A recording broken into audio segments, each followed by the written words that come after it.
అందరికీ నమస్కారం. ఈరోజు గౌరవ ముఖ్యమంత్రి గారు నారా చంద్రబాబు నాయుడు గారి ఆదేశాల మేరకు, అదేవిధంగా జాతీయ ప్రధాన కార్యదర్శి నారా లోకేష్ బాబు గారు ఆదేశాల మేరకు ఈరోజు తెలుగు మహిళ అంతా కూడా ఒక సమావేశం ఏర్పాటు చేసుకోవడం జరిగింది. ఈరోజు ఈ సమావేశంలో రాష్ట్ర పార్టీలో ఉన్న తెలుగు మహిళలు, అదేవిధంగా జిల్లా ప్రాంతంలో ఉన్న తెలుగు మహిళలు, ప్రెసిడెంట్లు, జనరల్ సెక్రటరీలు, అదేవిధంగా వైస్ ప్రెసిడెంట్స్ అందరూ కలిపి సుమారుగా ఈరోజు ఇక్కడ సమావేశం ఏర్పాటు చేసుకోవడం జరిగింది. ఈ మధ్య కాలంలో రాజకీయ పరిస్థితులు కానీ, మన ఎన్డీఏ కూటమి వచ్చిన తర్వాత మహిళల మీద ప్రత్యేకమైన శ్రద్ధ చూపించి అభివృద్ధి సంక్షేమ కార్యక్రమాల్లో ముందుకెళ్తున్న తీరు కానీ, అదేవిధంగా ఈరోజు ప్రజల్లోకి ఏ విధంగా ఈ అభివృద్ధి సంక్షేమ కార్యక్రమాలని ప్రజల్లోకి తీసుకెళ్ళగలగాలి, దీని మీద ప్రత్యేకంగా తెలుగు మహిళల తాలూకా పాత్ర ఏంటి అన్న దాని మీద ఈరోజు ఇక్కడ చర్చించుకోవడం జరిగింది. దీనిలో భాగంగానే ఇక్కడ మనకి రాష్ట్ర పార్టీ అధ్యక్షులు పల్లా శ్రీనివాసరావు గారు కూడా ఈ సమావేశానికి హాజరవడం జరిగింది. విషయం ఏంటంటే, లాస్ట్ 5 సంవత్సరాలు ఎన్నో అష్టకష్టాలు పడి ఈరోజు మహిళా కమిటీలో ఉన్న ప్రతి ఒక్కరి మీద కూడా మినిమం 5 కేసులు ఉండే పరిస్థితి లాస్ట్ గవర్నమెంట్లో మనం చూసాం.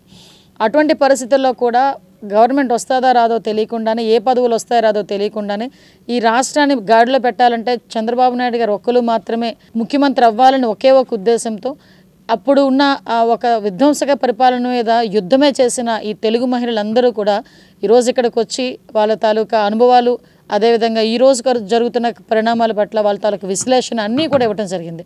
ఈరోజు వాళ్ళందరికీ కూడా సముచితమైన స్థానాలు కల్పించాలి, అదేవిధంగా వాళ్ళందరికీ కూడా వాళ్ళు కోరుకునేది ఒకటే, ఒక గౌరవ భావంతో మనందరం కూడా మెలగాలి అనుకున్నది వాళ్ళ తాలూకు అభిమతం. ఈరోజు మహిళలు ఎవరైతే వచ్చారో, రాజకీయాల్లోకి వచ్చారో వాళ్ళందరినీ కూడా అవతల ప్రతిపక్షాల్లో ఉన్న వైఎస్ఆర్సీపీ వాళ్ళు సోషల్ మీడియాలో సైతం టార్గెట్ పెట్టి ఒక క్యారెక్టర్ అసోసియేషన్ చేసి ఒక పైశాచిక ఆనందాన్ని పొందుతున్న ఇటువంటి తరుణంలో కంపల్సరీగా దీన్ని ధీటుగా ఎదుర్కోవాలి. అట్ ద సేమ్ టైం మన అధికారాన్ని నిలబెట్టుకునే పరిస్థితుల్లో ఈ రాష్ట్ర అభివృద్ధిలో ముందుకు తీసుకెళ్లే విషయంలో కూడా మా పాత్ర మేము వహిస్తామని ఇక్కడికి వచ్చిన ప్రతి మహిళా సోదరిమని తెలుగు మహిళ కూడా మాట్లాడటం, వాళ్ళ తాలూకు అభీష్టాన్ని మాకు చెప్పడం నిజంగా చాలా ఆనందదగ్గ విషయం. అదే అట్ ద సేమ్ టైం ఒక అదృష్టం కింద భావించాలి. ఈరోజు మనందరికీ తెలుసు వాళ్ళందరూ ఎంత బాధతో ఉన్నారంటే, బాధ ఇన్ ద సెన్స్ ఒక ఎందుకు పనికిరాని అంటే 150 సీట్ల నుంచి 11 సీట్లకి ఇచ్చారంటేనే ఒక జగన్మోహన్ రెడ్డి తాలూకా నైజం ఏంటో రాష్ట్ర ప్రజలకు అర్థమైంది. అట్ ద సేమ్ టైం ఈరోజు అంత 11 సీట్లకు వచ్చిన తర్వాత కూడా ఈ రోజుకి కూడా సరిదిద్దుబాటు పరిస్థితిలో కాకుండా ఇప్పటికీ కూడా ఆడవాళ్ళని టార్గెట్ చేసి తీసుకునే పరిస్థితి ఈరోజు మనందరికీ కూడా కనిపిస్తూ ఉందన్న విషయాన్ని కూడా తెలుగు మహిళలందరూ కూడా ఫస్ట్ ఆఫ్ ఆల్ విచారం వ్యక్తం చేశారు. అట్ ద సేమ్ టైం వాటి మీద కూడా పోరాటం చేయాలని నిర్ణయం కూడా తీసుకున్నారు. ఈరోజు ప్రసన్న కుమారారెడ్డి, మన వేమిరెడ్డి ప్రశాంత్ రెడ్డి గారి మీద నోటికొచ్చినట్టు మాట్లాడడం, ఎవరు కూడా సభ్య సమాజంలో ఎథిక్స్ విలువలతో కూడా రాజకీయాలు చేసేవాళ్ళు కానీ ఒక మనిషి జన్మ ఎత్తే వాళ్ళు కూడా అటువంటి మాటల్ని ఎట్టి పరిస్థితులు సమర్థించరు. కానీ ఈరోజు జగన్మోహన్ రెడ్డి ఆయన ఇంటి మీదకి దాడి చేశారని చెప్పి రకరకాలుగా మాట్లాడే పరిస్థితులు వచ్చినాయి. నేను ఒకటే మాట్లాడుతున్నా, ఏదో పట్టాభి గారు ఒక ప్రెస్ మీట్లో కూర్చొని ఒక బోసిడీకే అన్న ఒక పదం ఉపయోగించుకున్నందుకు మా వైఎస్ఆర్సీపీ వాళ్ళకి బీపీలు రైజ్ అయినాయి కాబట్టి అని చెప్పి ఆఫీసుల మీద ధ్వంసం చేసిన పరిస్థితి, ఇదే పార్టీ ఆఫీసుని ధ్వంసం చేసిన పరిస్థితి. ఆ రోజు ఈ ప్రెస్ మీట్లో ఒక పదం ఉపయోగించుకున్నందుకు మీరు ఇక్కడికి వచ్చి ఆఫీసులో నుంచి ధ్వంసాలు చేశారు.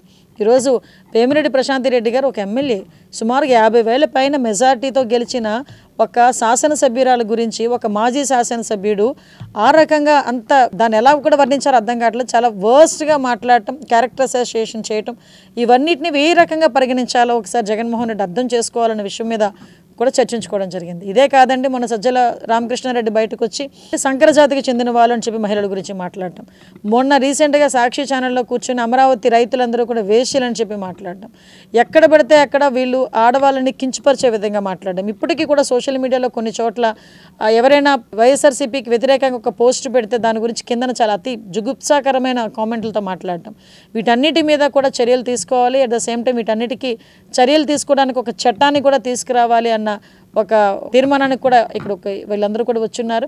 ఒకటి మాత్రం నిజమండి, ఈరోజు తెలుగు మహిళలు అన్న వాళ్ళు లాస్ట్ 5 సంవత్సరాలు కష్టపడిన తీరు, ఈరోజు 164 సీట్లతో ఎన్డీఏ కూటమి ఈరోజు అధికారంలోకి వచ్చినాం. అట్ ద సేమ్ టైం రాబోయే 10-15 సంవత్సరాల పాటు ఎన్డీఏ కూటమి అధికారంలో ఉండాలి అంటే కంపల్సరిగా తెలుగు మహిళలందరూ కూడా, అటు వీర మహిళలు కానీ, ఇటు తెలుగు మహిళలు కానీ, బీజేపీ మహిళా మోర్చా కానీ అందరూ కూడా కష్టపడి పనిచేయాల్సిన అవసరం ఉంది. ఈరోజు దానికి సమాయత్తం అవ్వడానికి ఈరోజు తెలుగు మహిళలందరూ ఇక్కడికి రావడం జరిగింది. వాళ్ళందరూ అభిష్టం మేరకు వాళ్ళ తాలూకా సూచనలు, సలహాలు తీసుకొని ఒక కార్యాచరణ ముందుకు ప్రకటిస్తామని ఈ నేపథ్యంలో మీ అందరికీ కూడా తెలియజెప్తున్నాను. Thank you.